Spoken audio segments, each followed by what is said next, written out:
Today's podcast is also inspired by the client who cursed you out on the phone the other day. Oh, now, this my is a God, client. I forgot. Lessons learned from looking at other businesses.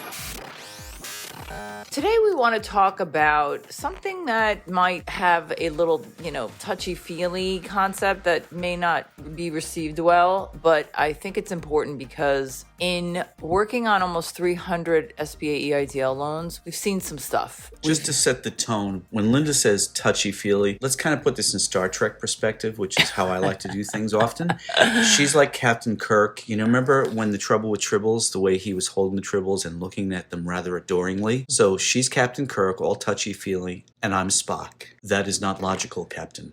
I also was inspired when I was outside doing some yard work. I was thinking about some of the times that I get really annoyed with other business owners and how they either react or how they conduct their business with paperwork or not being organized. And I was like, if it's so annoying to me, I wonder where I might be falling short in some of my processes and how I approach. I don't know. You're pretty organized. Apart from your failure to wipe down the kitchen counter frequently and often, you're pretty well organized.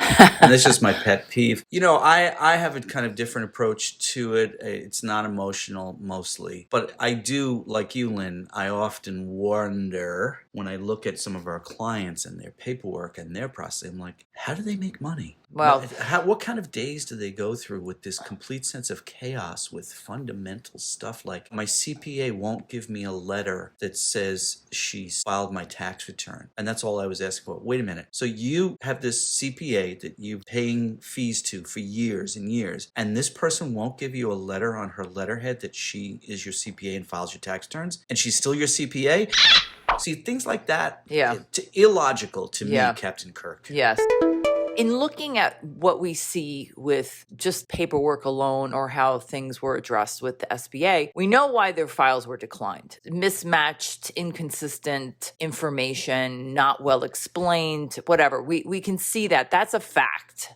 We compare that also with the files that I did the original applications, which have a completely different experience when the SBA gets a second look at them. Well, 100% approval ratio is nothing to sneeze at and cannot be disputed. Gesundheit. Well, that was last year. And then this year, many of those clients who've been contacted by the SBA, their files flew through the system. Right, for the increase. So that's when we really had a moment of truth and went, right.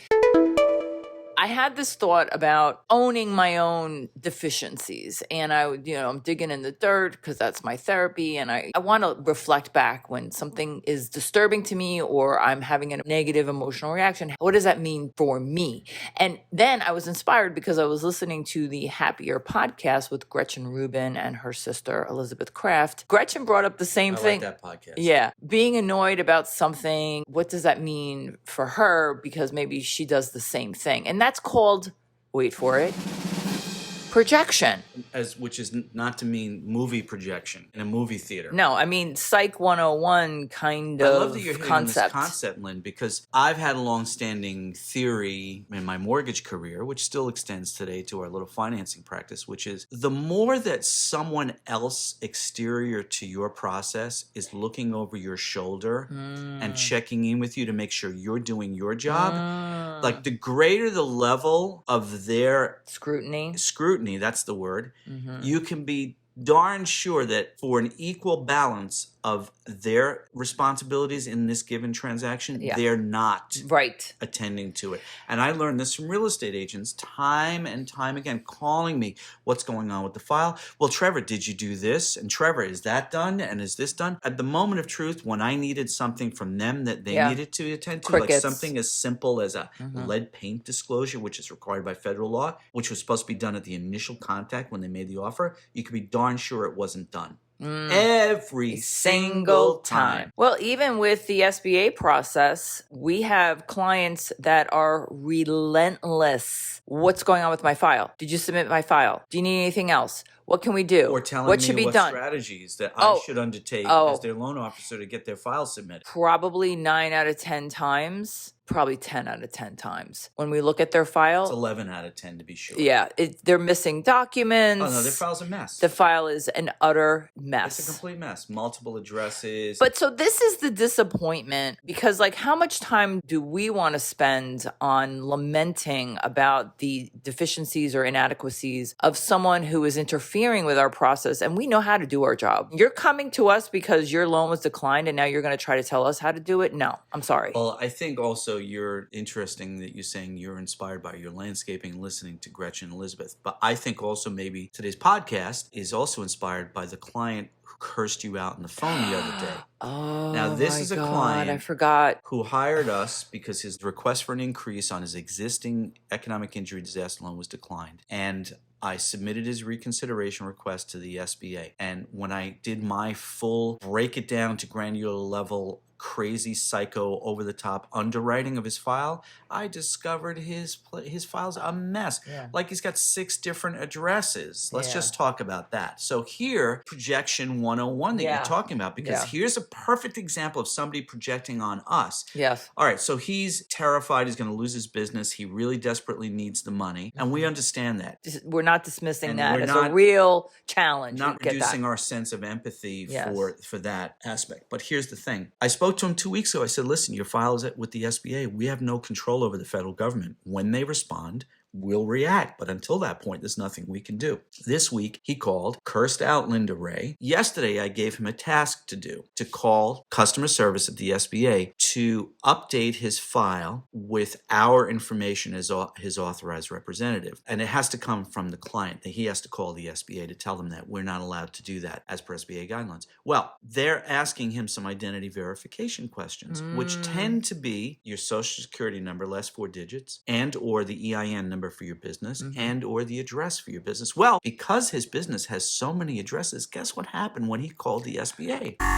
He ran Decline. into a customer service person who would not allow him to ask any question about his file. She said, I cannot verify your identity because of the different addresses. His message to us, of course, the way he treated Linda on the phone the other day, he did the same thing with the SBA. He projected on the SBA agent. Meanwhile, she's just doing her job. Right. Projection. Well, this is the key moment too of the projection, where he said, listen, Linda, my situation is unique, and then begins to unfold the facts of his situation. And I said, listen, I don't know if this is going to come off as a little, upsetting, but your situation is not unique. No. Somebody may say, that's not how you should go about it. But at this point, this guy was already completely unhinged. Absolutely. So I heard the call. I mean, it's not like you said it with any kind of a tone. You were very professionally respectful. Well, I said, so your situation is not unique, so much so that just the other day we had a client who was approved. It took a little bit of negotiating with the loan rep, but we did do it. And he was the same with you about 2019 and some things going on with your income of Basically 2019. exactly the same situation. So this is what he said. This is the projection piece. He goes, I don't give a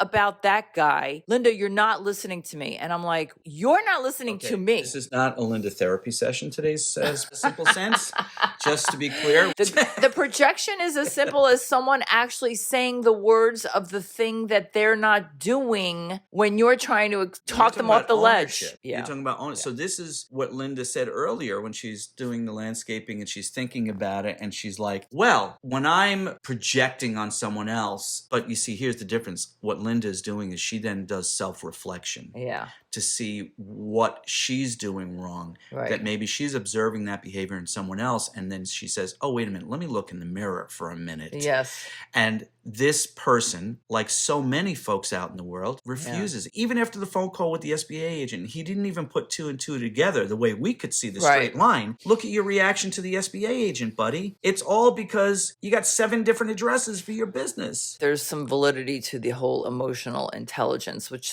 to me is a vast, deep that's a whole other concept. Podcast, I think. People are just so blindly walking around like without any situational awareness or any kind of understanding that their contribution is part of whatever challenges they could possibly be facing. And that's the one thing I've been trying to say since the beginning, even last year when the second stimulus package for the SBA, when that came about, it's like, listen, you have to control what you can control. You You can't go on the hype and all the nonsense of stuff that isn't happening that has nothing to do with your file if you don't even know how to fill out your name properly. So this is a really good segue into the wealth and hellness segment of our Simple Sense for Small Business podcast today, which is an exercise that you can undertake right now that I just thought of in my head while Linda was talking about looking at other businesses and learning from their behaviors and learning to control what you can control. So how about you do this? Take a piece of paper and write down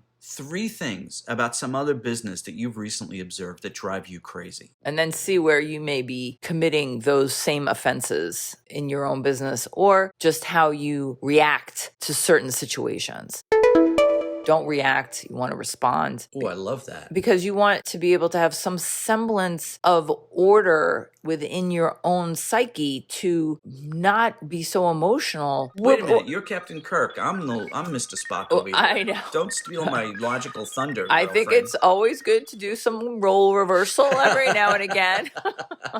Live long and prosper. Wait. Yeah, health and wellness. Control what you...